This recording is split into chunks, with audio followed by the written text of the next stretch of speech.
जब मेरा और आपका ये विश्वास होता है ना कि मेरा परमेश्वर अपने उस धन के अनुसार, किस धन के अनुसार? यीशु मसीह हमारा धन है। यीशु मसीह हमारा यीशु मसीह पर जो विश्वास है, एक विश्वास करने वाला कभी गरीब नहीं होता है। पर हम जो बहुतायत का तो परमेश्वर है ही, बहुतायत का वो परमेश्वर है, वो बहुतायत का परमेश्वर है। परंतु जहां हमारी मांगने में खोट हो जाती है ना, सिर्फ अपने लिए लेना है, अपने आप को धनी बनाना है, लोगों के सामने अपने आप को, हमने कहा ना, लिफ्ट करा दे। मैं आप लोग को यही कहती हूँ, आप लोग सब लिफ्ट कराने वाले लोग हैं। हमें दूसरों के सामने अपने आप को बहुत ज्यादा दिखाना, मेरे प्रियो, और ये सारी चीजें जब आपको और मुझको परमेश्वर की उपस्थिति से अलग ले जाती हैं, तब आपके और मेरे जीवन में परमेश्वर नाखुश हो जाता है। ढूंढिए कि परमेश्वर किन बातों से खुश होता है, किन बातों से खुश होता है। सबसे पहली वचन नीति वचन 8 में वो मनुष्य की संगति से खुश होता है। आइए हम इस नए साल में अपने परमेश्वर से खुश करने वाले बने, तब परमेश्वर का जन जो पवित्र आत्मा है वो आपसे कहेगा, ए मेरे मन, तू क्यों है उदास, क्यों है तू निराश, तेरा मन क्यों व्याकुल है? ओ हमारा परमेश्वर, मेरा परमेश्वर अपने अनुग्रह रूपी धन के द्वारा, वो अपने धन के द्वारा तेरी सारी घटी कमी को पूरा करेगा। अब पल भर में आपकी निराशा जाएगी, पल भर में आपकी उदासी जाएगी, पल भर में आप अपने परमेश्वर में खड़े रहने वाले लोग बन जाएंगे। परंतु परमेश्वर देता भी उन्हीं को है जो अपने देने के द्वारा वो परमेश्वर की महिमा करते हैं। परमेश्वर ज़्यादा जमाखोर इंसानों से खुश नहीं होता है। जो आप सिर्फ अपने लिए जमाखोरी पना करते हैं ना, उससे आपको सिर्फ श्राप ही मिलेगा, उदासी ही मिलेगी, आपको निराशा ही मिलेगी, आप हमेशा आप घटी और कमी में ही रहेंगे। परंतु आइए हम सबसे पहले देखें कि परमेश्वर किन बातों से प्रसन्न होता है, और जब नंबर 1 स्टेप आप पूरा कर लेंगे, तब नंबर 2 आपको करना पड़ेगा। परमेश्वर ऊपरी बातों से बिल्कुल भी खुशी नहीं होती है। हाँ जी, उसका 31:8-31 प्रोवर्ब्स 8:31 नीति वचन 8:31।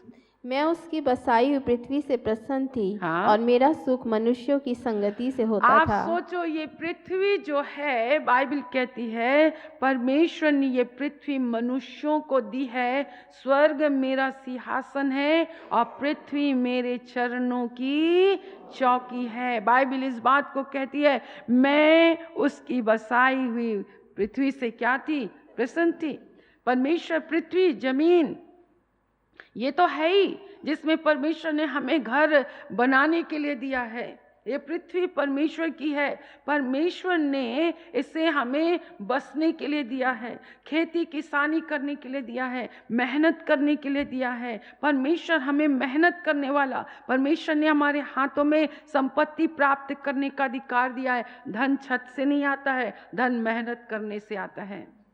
परमेश्वर आपको काम देगा। सबसे पहले मेरा सुख है, परमेश्वर को सुख जो मिलता है, मनुष्य जब परमेश्वर के साथ संगति करता है, और हम तो वो हैं, जब हमें मिलेगा तो हम आनंद के साथ चर्च आएंगे, और जब हमें नहीं मिलेगा तो हम चर्च नहीं आएंगे। ऐसा कुछ नहीं है। जब पहले बार परमेश्वर ने आपके जीवन में आश्चर्य कर्म किया, देखिए बाइबल कहती है भजन संहिता की पुस्तक 107 अध्याय उसके 28 वचन को हम देखेंगे।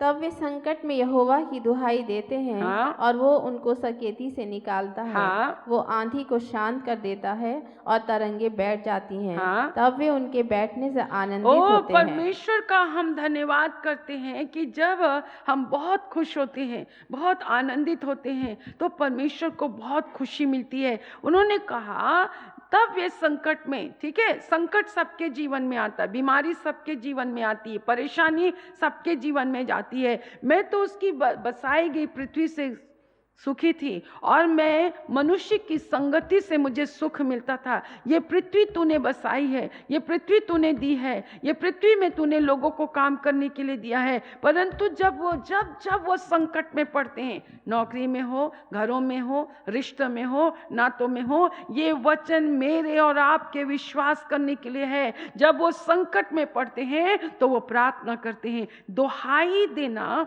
एक बात है।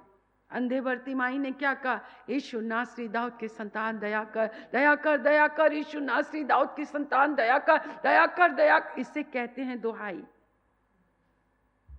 इधर प्रार्थना करें, बेचैनी की आत्मा से प्रार्थना करते हैं, मन इधर वो उधर। शब्द नहीं मेरे प्रियो, आओ प्रार्थना करना सीखो, आओ खुदा को खुश करना सीखो, आओ अपनी मर्जी को हटाकर, है ना, मेरी मर्जी नहीं तेरी मर्जी मेरे जीवन में पूरी हो। बाइबल में प्रार्थना वो होती है जो हम कहते हैं, पिता मेरी नहीं परंतु तेरी इच्छा पूरी हो।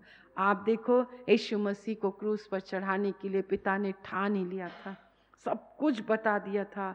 मैं आपको यही कहती हूँ, हर फ्राइडे यीशु मसीह के क्रूस का प्रचार करना चाहिए। तेरे गालों को नोचेंगे, तेरे को अपराधी ठहराएंगे, तुझे अपमानित ठहरा देंगे।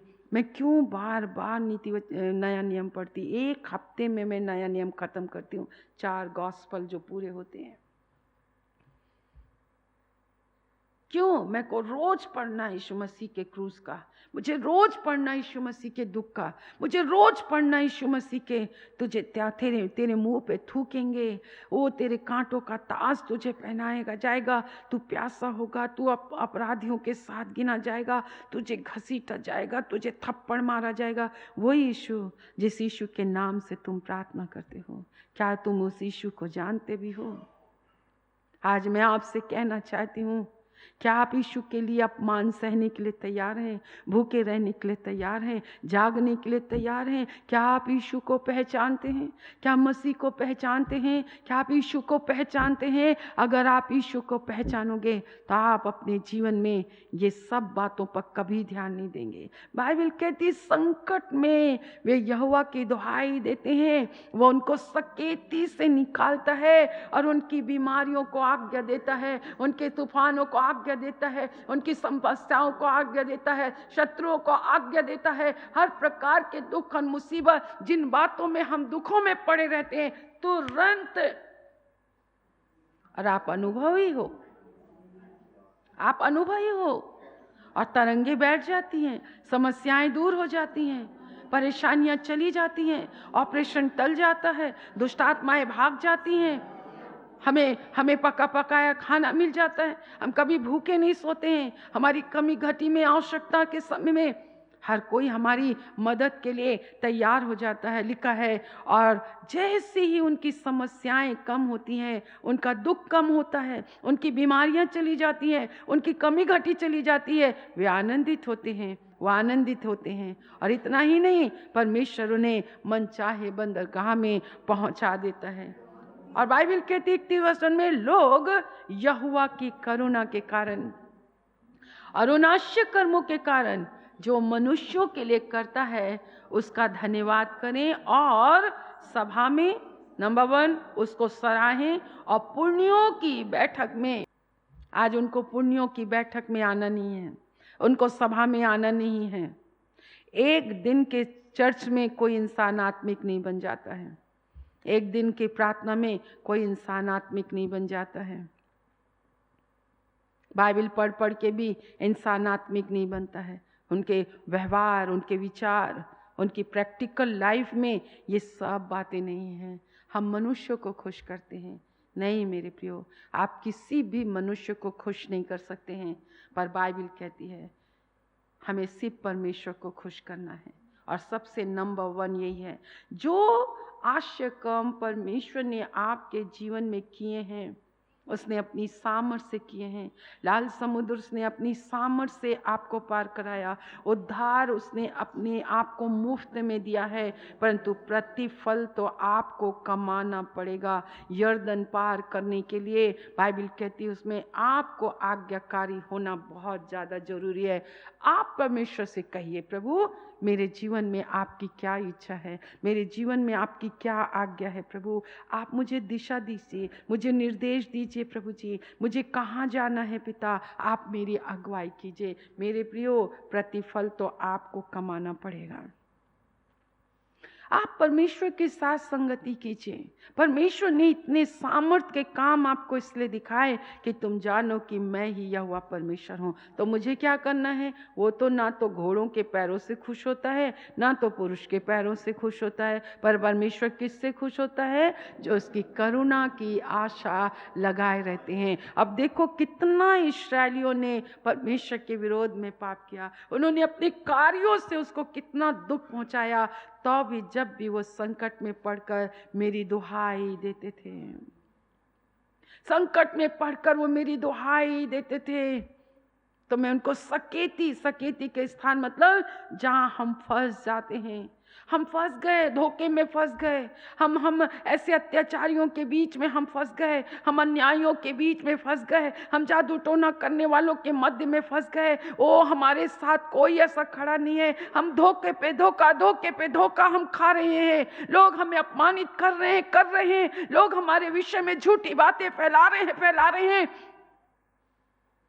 आपका पति आपसे नफरत कर रहा है, आपकी पत्नी आपसे नफरत कर रही है, आपके घर परिवार बिखर रहे हैं, पर मैं चाहती नहीं हूँ एक इंसान वहां पर है, मेरी माँ बाप छूट जाए, मेरी बहनें छूट जाएं, मेरे कलीसिया में कोई उपद्रव ना हो। एक ऐसी चीजों के लिए कोई एक ऐसा इंसान होता है जो अपने प्रभु के चरणों में चला जाता है। वो बाइबल कहती है कि जब वो सकेती में पढ़कर मेरी दुहाई देते हैं। आओ सीखो चर्च, अपने परमेश्वर को दुहाई देना। चर्च अपने परमेश्वर से प्रार्थना करना सीखे, अपने प्रभु से संबंध बनाए, अपने प्रभु के साथ एक रिश्ता रखे। वो हम अन्य जातियों के समान नहीं है मेरे प्रियो कि वहां पे चढ़ावा चढ़ाया कोई उसको नहीं। मेरा परमेश्वर एक व्यक्तित्व है, एक व्यक्ति है, एक व्यक्तित्व है। पर मैं और आपका परमेश्वर स्वर्ग में है, वो एक जीवित है, वो करुणामय है, वो अनुग्रहकारी है, वो प्रेमी है, वो दयालु है। तो मैं कहती हूँ मैं भी एक दिन अपने परमेश्वर के समान हो जाऊंगी। यहाँ पर कहाँ रहा कि मुझे मकान दे दे, मुझे घर दे दे, मुझे ये दे दे, मुझे ये दे दे। मैं तेरा परमेश्वर यहोवा हूँ, मैं तेरी सारी आवश्यकताओं को पूरा करूंगा। इस वर्ष में किसी और की खोज में मत आइए, नौकरी की खोजने में, किसी भी हर चीज को आप चर्च में इसी बात को खोजने के लिए आते हैं। पर ये नया साल आपको इसलिए मिला है कि 2 स्त्रियां चक्की पीसती होंगी, एक छोड़ दी जाएगी, एक ले ली जाएगी। हम एक ही समान चर्च में प्रार्थना करने वाले, स्तुति करने वाले, दान देने वाले, सेवा करने वाले, झाड़ू लगाने वाले, जो कुछ भी हैं, हम 2 लोग आपस में मिलकर कर रहे हैं। पर कैसे कर रहे हैं? ये साहुल तो परमेश्वर के हाथ में है। परमेश्वर से प्रेम करते हुए कर रहे हैं, परमेश्वर की सामर्थ्य से कर रहे हैं कि अपनी बुद्धि और अपना ज्ञान लगा रहे हैं, परमेश्वर के ऊपर भरोसा रख के कर रहे हैं कि अपने टैलेंट पर भरोसा रख के, हाँ भाई खुदा ने गला बो दिया, खुदा ने गला दिया है तो खुदा की महिमा के लिए गाओ ना, अपने लिए नहीं गाना है। खुदा ने अगर मुझे प्रकाश दिया है तो खुदा के प्रकाश से प्रकाशन मिल रहा है, जो मुझे सामर्थ देता है वही सिखाने की सामर्थ देता है। खुदा से हटकर कुछ भी नहीं है। आओ ये वर्ष ना अपने आप को खुश करें, ना मनुष्यों को खुश करें। खुश करने के लिए ढूंढिए कि हम परमेश्वर से को कैसे खुश करते हैं। मैं तो मनुष्य की संगति से खुश होता हूँ, जो रात और दिन मेरे चरणों में बैठते हैं, जो सहायता पाने के लिए इधर और उधर नहीं जाते हैं, जो मुझे ढूंढते हैं, मुझे खोजते। मैं रोज बोलती कैसे खोजूं मैं आपको, कैसे खोजते हैं आपको, कैसे ढूंढते हैं आपको, आप कैसे ढूंढते हैं आपको, कैसे खोजते हैं? तो कैसे खोजते हैं? एक हीरे की अंगूठी घूम जाए फिर क्या करोगे? छोड़ दोगे? जाने दो। 100 रुपये कहीं रख के छोड़ दोगे, भूल जाओगे। 100 रुपये तो क्या, जाने दे, वो क्या करना है, ये तो है, 100 तो और तो है। ऐसे करते हैं क्या?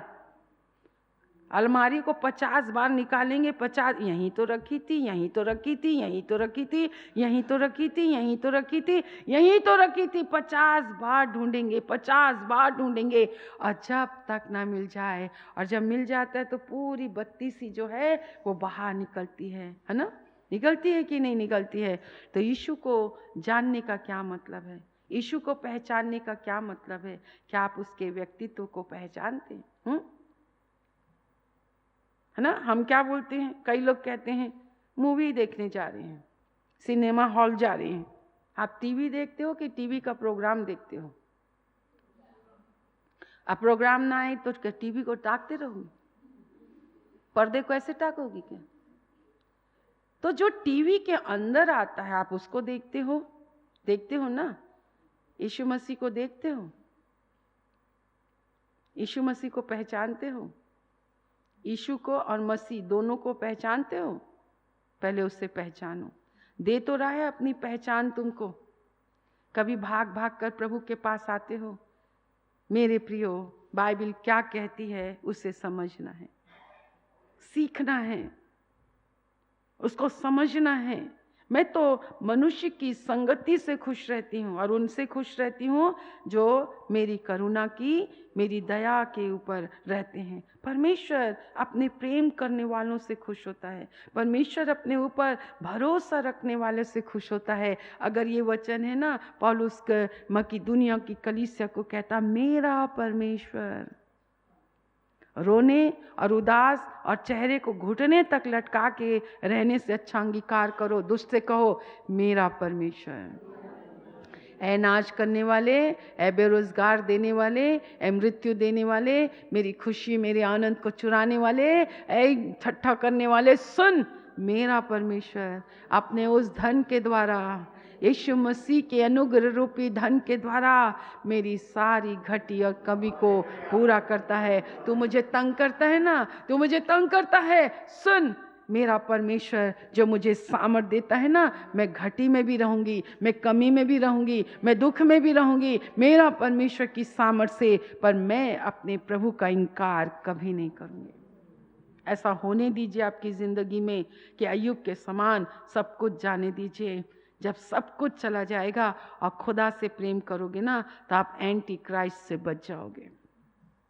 अभी 3.5 साल ऐसे आने वाले हैं, सोना चांदी कोई काम नहीं आएगा, ये रुपए पैसे कोई काम नहीं आएंगे, कोई पैसे काम नहीं आएंगे। आपको क्या बोला जाएगा?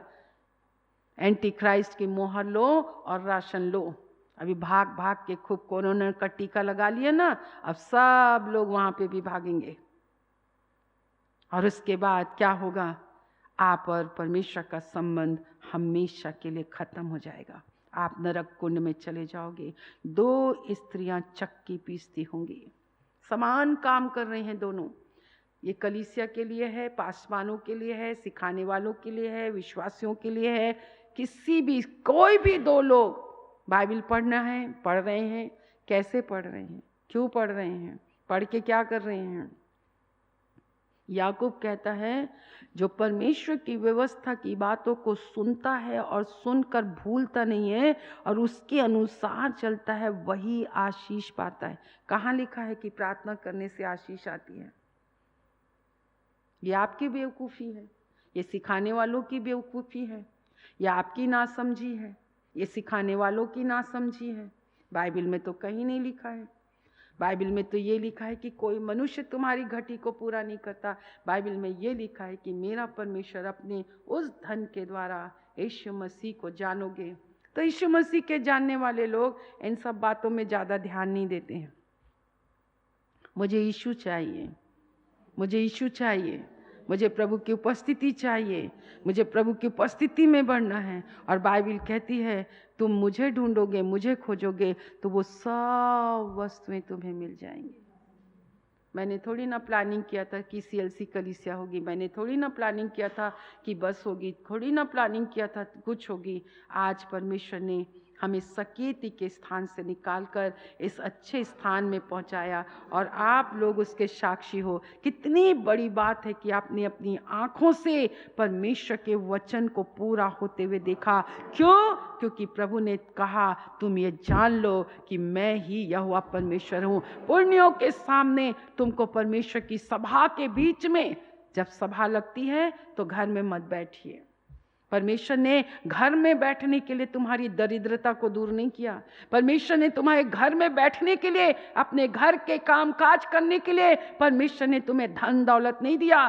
परमेश्वर ने तुम्हें धन दौलत दिया है कि उस पैसे को खर्च करके ये जीवन की बातें सीखने के लिए आओ, जो तुम्हारे जीवन से कभी हटने ना पाए, छिपने ना पाए, कम ना होने पाए। क्योंकि मेरे प्रियो, आकाश और पृथ्वी टल जाएंगी परंतु ये वचन बिना पूरा हुए कभी नहीं टलेगा।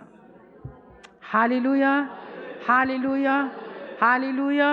ये वर्ष प्रार्थना का वर्ष है। तुम्हें उतावली से निकलना नहीं पड़ेगा, तुम्हें भागना नहीं पड़ेगा। किन के लिए कहा? अपने बाट जोने वालों के लिए कहा, जो उसकी करुणा की आशा लगाए हैं। उनसे कहा जो ये कह रहे हैं मुझे कुछ नहीं चाहिए। सच में मेरे पास किसी चीज की कमी नहीं है। जब मैं इस शहर में आई, मैंने अपने खुदा से कुछ नहीं मांगा, पर मेरे प्रभु ने मुझे सब कुछ दिया। आज मेरे पास सब कुछ है, ऐसा कुछ भी नहीं है कि मेरे पास नहीं है। पर मैं कहती हूँ मुझे ये कुछ नहीं चाहिए, मुझे आप चाहिए। क्योंकि ये बेजान चीजें हैं, इसमें कोई आवाज नहीं है, इसमें शांति नहीं है, इसमें उद्धार नहीं है, इसमें सुकून नहीं है। पर सुकून तो तेरे चरणों में बैठकर मिलती है।